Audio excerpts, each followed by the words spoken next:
प्यारे बच्चों, इससे पूर्व की कक्षा में हम लोगों ने हिंदी के काव्यखंड के सूरदास के 2 पदों की व्याख्या पढ़ी और समझी थी। आज हम लोग इस कक्षा के माध्यम से पद संख्या 3 और पद संख्या 4 की व्याख्या पढ़ेंगे और समझेंगे। सबसे पहले अपनी पाठ्य पुस्तक खोलकर पद संख्या 3 पर ध्यान दीजिए। पद संख्या 3 किलकत कान घुटुरवन आवत। वात्सल्य रस से संबंधित पद है। सूरदास वात्सल्य रस और श्रृंगार रस के सम्राट माने जाते हैं।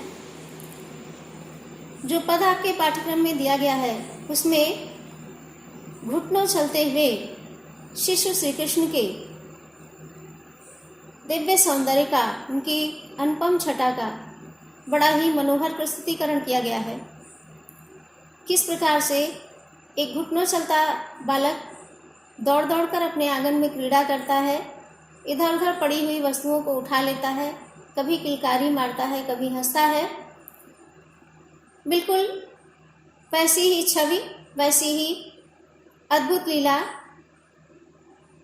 श्री कृष्ण के घुटनों के बल चलते हुए रूप की जो झांकी है उसको बहुत ही सजीव रूप में बड़े ही सरस ढंग से सूरदास ने इस पद में प्रस्तुत किया है। किलकत कान घुटुरवन आवत, मणिमय कनक नंद कै आंगन, बिंब पकड़ी वह धावत। भगवान श्री कृष्ण शैशवावस्था में है और उनको घुटने के बल चलने का ज्ञान हो गया है, घुटनों के बल चलने लगे हैं, तो किलकारी मारते हुए घुटनों के बल दौड़ते हुए चले आ रहे हैं। मणिमय कनक नंद के आंगन। नंद के आंगन में नाना प्रकार की मणियां जड़ी हुई हैं और उन मणियों के भीतर जो मणिजटित सुवर्ण निर्मित जो आंगन है नंद का, उस स्वर्ण निर्मित आंगन, सोने के आंगन, स्वर्ण जटित आंगन में लगी हुई जो मणियां हैं उनके भीतर उनकी अपनी परछाई दिखाई दे रही है। चलने के परिणाम स्वरूप अपने उसी प्रतिबिंब को, अपनी उसी परछाई को पकड़ने के लिए किलकारी मार करके दौड़ रहे हैं, बार बार उसको पकड़ना चाहते हैं। जब चलते हैं परछाई दिखाई देती है, किलकारी मारकर हंसते हैं, अपनी ही परछाई को पकड़ने का प्रयास करते हैं, पकड़ना चाहते हैं और फिर वह पकड़ में नहीं आती है, फिर किलकारी मारकर घुटनों के बल चलते हुए दौड़ रहे हैं। इस प्रकार से बड़ी ही आनंददायी क्रीड़ा कर रहे हैं भगवान शिशु श्री कृष्ण।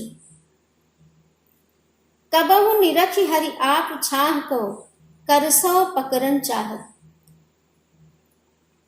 कभी तो अपनी ही छाया को देखकर उसे कोई दूसरा बालक समझकर अपने हाथ से उसको पकड़ लेना चाहते। किलक की हसत राजत द्वय दतिया। और उसको पकड़ने के प्रयास में जब वो आगे की तरफ बढ़ते हैं तो बहुत तेजी से किलकारी मारकर हंसते हैं। सामने के 2 छोटे छोटे दांत जो उनके निकले हुए हैं, किलकारी मारकर हंसने पर उनके वह जो 2 दांतों का सौंदर्य है बड़ा ही अद्भुत और बड़ा ही मनोहर लगता है। पुनि पुनि तिहि अवगाहत। और उनकी जो अपनी परछाई है, उनका जो अपना प्रतिबिंब है, उसको पकड़ लेना चाहते हैं, बार बार उसको देखते हैं ध्यान से। किलकारी मारकर हंसने पे दांतों की जो 2 सुंदर पंक्तियां हैं, 2 सुंदर छोटे छोटे जो दांत उगे हुए हैं वो दिखाई देते हैं। तो पुनि पुनि तिहि अवगाहत, बार बार उसको पकड़ने का प्रयास करते हैं, बार बार उसको पकड़ना चाहते हैं, आश्चर्यचकित होकर उसको देखते हैं। कनक भूमि पर कर पग छाया, यह उपमा इक राजत। तो वह जो स्वर्ण निर्मित भूमि है, स्वर्णमयी भूमि है, उस पर उनके कर माने हाथ और पग माने पैर, उनके सुंदर कोमल हथेलियों की और पैरों की पैर का जो तलवा है बड़ा ही कोमल लाल रंग का है, बिल्कुल कमल के फूल के समान कोमल और सुंदर है। तो यह जो उनके हाथ की और पैर की छाया उसमें पड़ रही है, उस स्वर्ण निर्मित आंगन में, उस स्वर्णमयी भूमि में, उसको देख करके सूरदास जी ये कल्पना करते हैं, कवि की उपमा देती है, एक उपमा दे रहे हैं। यह उपमा इक राजती, कैसी उपमा उनके मन में उत्पन्न हो रही है, आगे उसका वर्णन है। करी करी प्रतिपद प्रतिमन वसुधा, कमल बैठ की साजत। ऐसा लगता है कि पृथ्वी ने उस भूमि के भीतर जटित, भूमि के भीतर जड़ी हुई एक एक मण के भीतर कमल का आसन सजा लिया है। भगवान श्री कृष्ण के कोमल जो हाथ हैं और उनके पैरों की जो छाया पड़ रही है सुंदर लाल रंग की कोमलता से युक्त उस स्वर्णमयी भूमि में, उसको देख करके कवि इस प्रकार की उपमा दे रहे हैं, या सूरदास जी यूं कह रहे हैं कि ऐसा लग रहा है कि उस पृथ्वी ने प्रत्येक मण के भीतर भगवान श्री कृष्ण के लिए कमल का आसन सजा लिया है। बाल दशा सुख निरखी जसोदा, पुनि पुनि नंद बुलावत। अपने शिशु श्री कृष्ण की इस प्रकार की मनोहारी क्रीड़ा को देखकर मां यशोदा आनंद में डूबी हुई है, उस शिशु क्रीड़ा के आनंद में एकदम विभोर है, आनंद में लीन हो गई है और बार बार नंद बाबा को भी उस मनोहर दृश्य को देखने के लिए बुलाती है। इतना सुख और इतना आनंद उनको प्राप्त हो रहा है कि अपने उस सुख और आनंद को की अनुभूति नंद बाबा को कराने के लिए, या यूं कहिए कि उस सुख और आनंद को नंद बाबा के साथ बांट लेने के लिए, उनको भी दिखाने के लिए बार बार नंद बाबा को बुलाती है। अचरा तरलय ढाकी, सूर के प्रभु को दूध पियावती। यशोदा जी के हृदय में बड़ा ही वात्सल्य का भाव उमड़ता है, स्नेह का भाव उमड़ता है, और वह ये सोचकर श्री कृष्ण को गोद में उठा लेती है कि वो घुटने चलते चलते थक गए होंगे, और अपने आंचल के नीचे ले करके ढक करके उनकी भूख मिटाने के लिए स्नेह से भरकर उनको अपना दूध पिलाने लगती है, उनको दुग्ध पान कराने लगती है। इस प्रकार से इस पद में सूरदास जी ने भगवान श्री कृष्ण के शिशु छवि की और उनके घुटनों चलते हुए रूप की बड़ी सुंदर झांकी बहुत ही सरस रूप में प्रस्तुत की है। आगे का जो पद है वह भी श्री कृष्ण के बाल वर्णन से ही संबंधित है, लेकिन इस पद में श्री कृष्ण शैशवावस्था से थोड़ा सा बड़े हुए। एक 4-5 वर्ष की अवस्था में पहुंचा हुआ बालक अपने घर के प्रत्येक काम को, जो उसके करने के योग्य होता है वह भी और नहीं करने के योग्य होता है वह भी, प्रत्येक कार्य को करने के लिए हठ करता है।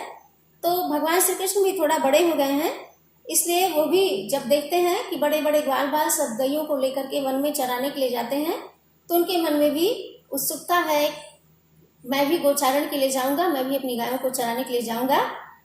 ऐसा बाल हठ या ऐसी उनकी जो उत्सुकता है, जो जिज्ञासा है, कार्य करने की एक जो तीव्र मनोइच्छा है, उसको इस पद में प्रस्तुत किया है। माँ से अपनी बात, अपने हृदय की बात, अपने मन की बात बता रहे हैं। कहते हैं मैं अपनी सब गाय चरे हूं, हे मैया मैं भी अपनी सारी गायों को चराने के लिए वन को चला जाऊंगा। प्रात होत बल कह संग जय हो, तेरे कह न रही हो।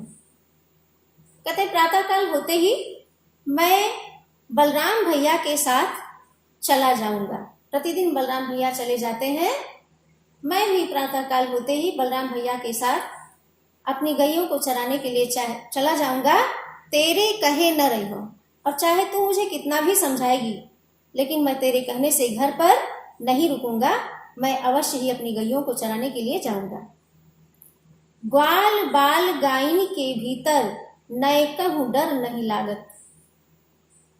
माँ यशोदा उन्हें समझाने बुझाने का प्रयास करती होंगी, जिस पर वो कहते हैं कि ग्वाल बालों के बीच में, जो इतने सारे ग्वाल बाल हैं उनके बीच में, उनके मध्य, और इतनी सारी गऊओं के समूह के बीच मुझे नैकम डर नहीं लागत, तनिक भी डर नहीं लगेगा, मुझे तनिक भी भय नहीं लगता, किसी प्रकार का कोई डर नहीं लगता, मेरे मन में किसी प्रकार का कोई भय नहीं है।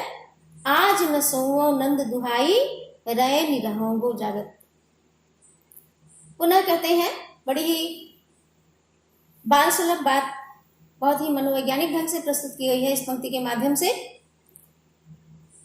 सोचते हैं कि मैं छोटा हूं, ऐसा ना हो कि मैं सोता रह जाऊं और मैया मुझे गाय चराने के लिए जाने नहीं देना चाहती, इस कारण मुझे जगाए ही ना।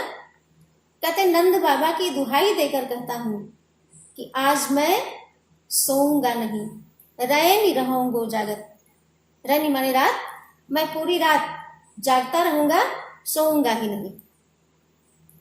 और ग्वाल सब गाय चरे हैं, मैं घर बैठे रही हूं। पुनः अपनी बात पर जोर देते हुए कहते हैं कि हे मैया, अन्य सभी ग्वाल बाल गैयों को चराने के लिए वन को जाएंगे और मैं घर में बैठा रहूंगा। सूर श्याम तुम सोई रहो, अब प्रात जान मैं दे हो। उनकी इस प्रकार की बाल सुलभ बातों को सुनकर माँ यशोदा बड़े ही स्नेह से उनको समझाते हुए कहती हैं कि नहीं, तुम अब सो जाओ, मैं तुमको प्रातः काल गौओं को चराने के लिए जाने दूंगी। तुम्हारे मन में जो ये इच्छा है कि मैं अपनी गाय को चराने के लिए जाऊंगा, तो मैं तुम्हें वन को गाय चराने के लिए भेज दूंगी, लेकिन अब तुम सो जाओ। चूंकि श्री कृष्ण कहते हैं कि मैं रात भर बैठा रहूंगा, नंद बाबा की दुहाई देकर कहता हूँ आज जागूंगा, रात भर सोऊंगा ही नहीं। इस कारण माँ यशोदा उन्हें समझाती है, समझा बुझा कर सुलाना चाहती हैं कि तुम सो जाओ, प्रातः काल होते ही मैं तुम्हें भी जगा दूंगी और तुमको गैयों को चराने के लिए जाने दूंगी। तो इस प्रकार से आज हम लोगों ने पद संख्या 3 और 4 की व्याख्या इस कक्षा के माध्यम से पढ़ी और समझी है। इसके आगे के पद की व्याख्या हम अगली कक्षा के माध्यम से पढ़ेंगे और समझेंगे।